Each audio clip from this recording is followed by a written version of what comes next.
मोहब्बत एक बीमारी है, मत करना यही होशियारी है, जिसके बिना जीना कठिन और जिंदा रहना समझदारी है।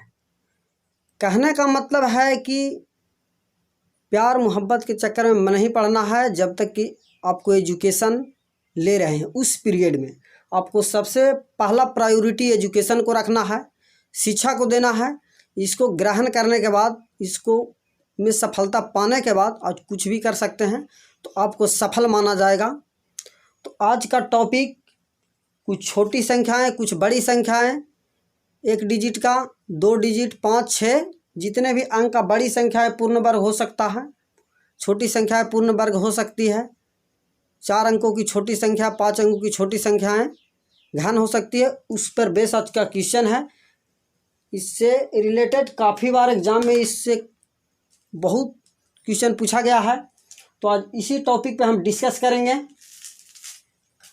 ये रहा अंक 1 से लेकर 6 तक के, इससे ज़्यादा नहीं पूछा जाएगा। 6 अंक बहुत मैक्सिमम होता है, 5 अंक तक ही पूछा जाता है। 6 कभी कभी पूछ लेता है, तो इसके लिए भी हम इसको टेक ओवर कर लिए हैं। अब अंक हो गया 1 से 6 तक के सबसे छोटी पूर्ण वर्ग संख्या। जैसे पूछा जाए 1 अंकों की सबसे छोटी पूर्ण वर्ग संख्या, तो 1। 2 अंकों की सबसे छोटी पूर्ण वर्ग संख्या 16, 4 का स्क्वायर। इसी प्रकार पूछा जाएगा कि 5 अंकों की सबसे छोटी पूर्ण वर्ग संख्या, तो 10,000 हो जाएगा, 100 का स्क्वायर हो जाएगा। क्वेश्चन पूछा जाएगा find the smallest 5 digit perfect square number, यानी 5 अंकों की सबसे छोटी पूर्ण वर्ग संख्या, तो 100 का स्क्वायर हो जाएगा।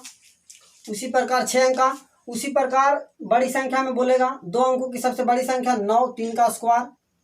1 अंकों की सबसे बड़ी संख्या 9, 2 अंकों की सबसे बड़ी पूर्ण वर्ग संख्या 81, 3 अंकों की सबसे बड़ी पूर्ण वर्ग संख्या 961। इसी प्रकार पूछा जाता है क्वेश्चन घन में भी 4 अंकों की सबसे बड़ी पूर्ण घन संख्या, 4 अंकों की सबसे बड़ी पूर्ण घन संख्या, यहाँ वर्ग नहीं होगा, घन होगा, घन संख्या। इसे क्वेश्चन कैसा पूछा जाएगा, 6 अंकों की सबसे छोटी पूर्ण वर्ग संख्या किस संख्या के वर्ग के बराबर है। 6 अंकों की छोटी पूर्ण वर्ग संख्या होना चाहिए कब, जब उस संख्या का स्क्वायर करेंगे तब। तो 100 का स्क्वायर अगर करेंगे तो 6 अंक नहीं आएगा, 6 अंक आएगा, लेकिन यहाँ पे क्या हो जाएगा, सबसे छोटी हो जाएगा। 317 एक ऐसी सबसे छोटी पूर्ण वर्ग संख्या है जिसका स्क्वायर हम करेंगे तो 6 अंकों की हमको छोटी से छोटी संख्या प्राप्त होगा। 317, 100 का अगर स्क्वायर आप करते हैं, बच्चा 100 मार के निकल जाता है, 100 का स्क्वायर करता है, तो इसमें कितना अंक है, 5 अंक आता है। तो ये तो 5 अंक हो गया, तो आंसर नहीं हो सकता है। उसी प्रकार अगर 320 को हम करेंगे, 320 का स्क्वायर करेंगे तो 1024 और डबल 0 आ गया। 2 2 4 6 अंक है, इसमें 6 अंक है, लेकिन इससे भी छोटी होनी चाहिए। 99 का करेंगे तो 9801 आएगा, 9801 आएगा, तो ये तो 4 अंक में है, हमको कितना अंक में लाना चाहिए, 6 अंक में लाना चाहिए। तो 317 का स्क्वायर करेंगे कितना आता है, 1,04,89। तो 6 अंकों की सबसे छोटी पूर्ण वर्ग संख्या कौन सी संख्या के वर्ग के बराबर है, तो 317 इसका राइट आंसर हो जाएगा। इसी प्रकार अगला क्वेश्चन पूछा जाएगा 4 अंकों की सबसे बड़ी पूर्ण घन संख्या क्या है। तो 4 अंकों की सबसे बड़ी पूर्ण घन संख्या बच्चा लगा देता है 8000, जो कि आंसर क्या है, गलत है। सबसे बड़ी कह रहा है, तो 8000 से तो बड़ा भी हो सकता है, 9261 इसका राइट आंसर होगा, जो कि 21 का स्क्वायर होगा 9261। 999 ये परफेक्ट घन नहीं है, ये भी कट जाएगा। 3375 है 15 का, लेकिन इससे हमको क्या चाहिए, बड़ा चाहिए। 3375 से 9261 क्या है, बड़ा संख्या है। आप इसको पूरा नोट कीजिए।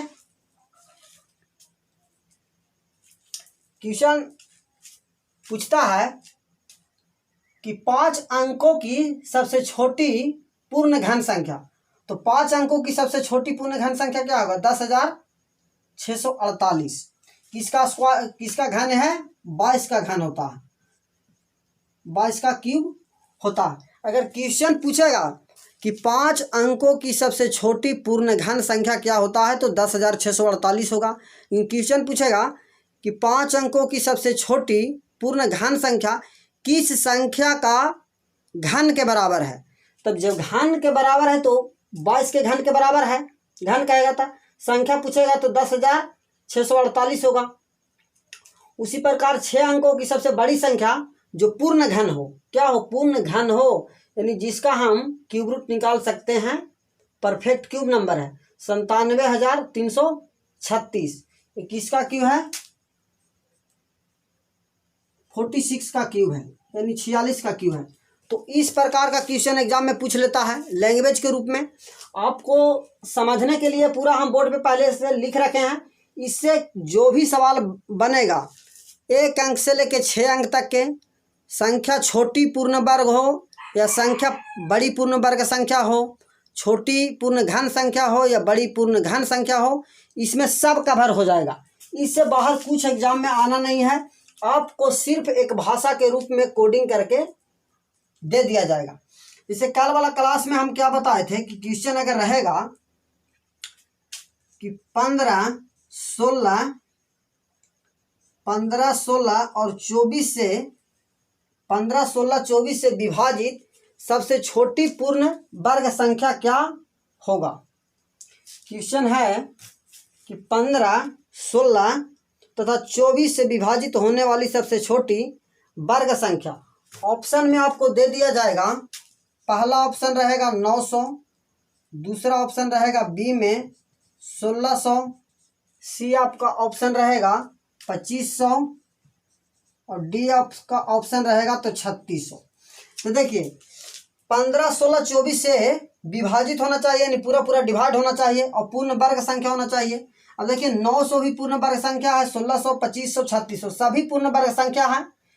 तो ऑप्शन एलिमिनेशन मेथड का हम यूज करेंगे और अपना आंसर सेकंड में हम पहुंच जाएंगे। देखिए यहाँ 900 जो है 915 से डिवाइड हो रहा है, 16 से नहीं डिवाइड हो रहा है। 900 जो है 15 से डिवाइड हो रहा है, 16 से डिवाइड नहीं हो रहा है, तो इसका मतलब ये ऑप्शन गलत है। अब 1600 को देखेंगे, 16 से डिवाइड हो रहा है, 24 से नहीं डिवाइड हो रहा है, तो ये भी क्या हो जाएगा? ये भी आंसर नहीं होगा, क्योंकि तीनों से डिवाइड होना चाहिए, 15, 16, 24 से। अब 2500 को हम देख रहे हैं, तो 2500 24 से डिवाइड हो रहा है, 24 से डिवाइड हो रहा है, ना 16 से डिवाइड हो रहा है ना 15 से, तो इसका मतलब ये भी ऑप्शन नहीं होगा। अब 3600 15, 16, 24 से डिवाइड होता है और परफेक्ट स्क्वायर नंबर है, तो इसका मतलब है हमारा राइट आंसर होगा। तो इस प्रकार का क्वेश्चन हमेशा एग्जाम में पूछा जाता है। सबसे छोटी पूर्ण वर्ग संख्या, सबसे बड़ी पूर्ण वर्ग संख्या, 4 अंकों की सबसे छोटी पूर्ण वर्ग संख्या। तो 4 अंकों की सबसे छोटी पूर्ण वर्ग संख्या है, तो सबसे छोटी 4 अंकों की सबसे छोटी संख्या क्या हुआ? 1000 है। और सबसे बड़ी संख्या क्या है? 9999 है। संख्या यानी कि इसी के बीच में होगा। तो हम जानते हैं कि 1000 जो है वो परफेक्ट स्क्वायर नंबर पूर्ण वर्ग संख्या नहीं है, 961 पूर्ण वर्ग संख्या है, लेकिन इसमें कितना अंक है? 3 अंक है और हमको चाहिए 4 अंक में। अब यहाँ पे देखते हैं कि 9801 भी एक क्या है? पूर्ण वर्ग संख्या है, लेकिन हमको तो छोटी से छोटी पूर्ण वर्ग संख्या चाहिए 4 अंक में। ये तो बहुत बड़ा हो गया 9801। अगर बड़ी पूर्ण वर्ग संख्या कहता तो उस पर हम चर्चा करते हैं कि बड़ी पूर्ण वर्ग संख्या 4 अंकों की, तो 9801 मेरा आंसर होता। लेकिन हमें क्या बताया है कि 4 अंकों की छोटी पूर्ण वर्ग संख्या, तो 961 से जस्ट बड़ा होगा। तो 961 किसका स्क्वायर होता है? 31 का स्क्वायर होता है। इसका मतलब 32 का स्क्वायर जो होगा सबसे छोटी पूर्ण वर्ग संख्या, जो कि 1024। काफ़ी बार एग्जाम में एसएससी रेलवे के एग्जाम में पूछा गया है। एक क्वेश्चन भी 6 अंकों की सबसे छोटी पूर्ण वर्ग संख्या किस संख्या के वर्ग के बराबर है, तो ये भी कितना बार एग्जाम में पूछा गया है। तो इस प्रकार से लैंग्वेज के रूप में क्वेश्चन एग्जाम क्रिएट करता है, पूछता है। क्वेश्चन को नया क्रिएट नहीं होगा, नया नहीं बनेगा, सिर्फ डाटा चेंज होगा। डाटा क्या होगा? चेंज होगा। अब 4 अंकों की छोटी संख्या है, तो ये तो फिक्स है कि 4 अंकों की जब छोटी संख्या पूर्ण वर्ग होगा तो 1024 होगा, बड़ी संख्या होगा तो 9801 होगा। 3 अंकों की सबसे छोटी पूर्ण घन संख्या 1000 किसका क्यूब है? 10 का क्यूब है, 10 का क्यूब है। उसी प्रकार 4 अंकों की सबसे छोटी पूर्ण घन संख्या 1000 हो जाएगा। 4 अंकों की सबसे बड़ी पूर्ण घन संख्या 9261 किसका क्यूब है? 21 का क्यूब है। ये सब आपको याद होना चाहिए। ऑलरेडी इस पर वीडियो पहले हम बना चुके हैं, परफेक्ट क्यूब निकालने का, परफेक्ट स्क्वायर निकालने का कंप्लीट इसको टॉपिक हम पढ़ाए हैं। आप वहाँ से जाकर उसको कंप्लीट वीडियो को वॉच कर सकते हैं, देख सकते हैं। तो इस प्रकार से क्वेश्चन क्रिएट करता है, इस प्रकार से क्वेश्चन आपको बनाने आना चाहिए। ये पूरा कॉन्सेप्ट आपको याद होना चाहिए। ये आपको माइंड में रहेगा तो सवाल सेकेंडों में बनेगा, नहीं रहेगा तो तरीका वही है कि जैसे पूछ दिया जाए आपसे पूछा जाएगा कि 4 अंकों की सबसे छोटी पूर्ण घन संख्या, तो सबसे छोटी पूर्ण घन संख्या में हम पहले चलेंगे। सबसे छोटी संख्या क्या हो जाता है 4 अंकों की? 1000 हो गया। अब 1000 को हम देखेंगे कि पूर्ण घन है, जब है तो यस आंसर हो जाएगा। आंसर क्या है? हो जाएगा। लेकिन जब इसी में बोलेगा कि 4 अंकों की सबसे बड़ी पूर्ण घन संख्या, तो सबसे बड़ी संख्या पे हम जाएंगे किस पर? सबसे बड़ी 4 अंकों की संख्या क्या होता है? 9999 होता है। 9999 पूर्ण घन संख्या नहीं है। नंबर तो सबसे बड़ा 4 अंकों की सबसे बड़ी संख्या 9999 होता है, लेकिन पूर्ण घन संख्या वो नहीं है। तो इसका मतलब है कि इससे कम वाला पूर्ण घन संख्या होगा। तो इससे कम वाला अगर 20 का स्क्वायर हम करते हैं तो 8000 होता है, 8000 होता है। इससे अगर आगे हम क्यूब करते हैं, 20 का क्यूब 8000 हो गया। 21 का क्यूब करते हैं तो क्या होता है? 9261। अब 9261 देखिए 8000 से बड़ा है, 9999 से छोटा है। इसका मतलब यही 4 अंकों की पूर्ण घन संख्या होगा, तो 9261 हमारा राइट आंसर होगा। तो इस प्रकार क्वेश्चन एग्जाम में आता है। आपको पूरा कॉन्सेप्ट आना चाहिए कि कैसे बनाना है क्वेश्चन को। आपको सबसे पहले तो कुछ क्वेश्चन आपको याद होना चाहिए, क्योंकि वर्ग याद है, क्यूब याद है, तो आपके लिए बेनिफिशियल होगा कि 5 से 10 सेकंड में क्वेश्चन को आप टिक आउट कर सकते हैं बिना पेन और पेपर का, सिर्फ देखकर। माइंड आपको अगर ठीक ठाक काम करता हो एग्जाम में तो बहुत आराम से क्वेश्चन बनाया जा सकता है। आज का क्लास यही रहा। कल का क्लास में स्क्वायर मिरर के कॉन्सेप्ट को हम पढ़ेंगे, यानी कि जो संख्या अंक अपना चेंज कर देता है, संख्या चेंज कर देता है। जैसे अगर संख्या 14 है तो 41 हो जाएगा, लेकिन उसका स्क्वायर जो है वो सेम रहेगा, यानी दो संख्याओं का स्क्वायर का सम हमेशा इक्वल होगा। उस कॉन्सेप्ट पे हम बात करेंगे। स्क्वायर मिरर कॉन्सेप्ट उसको बोलते हैं। अगले क्लास में उसी का डिस्कस करेंगे। आज का टॉपिक ये रहा, इसको कंप्लीट नोट्स कीजिए।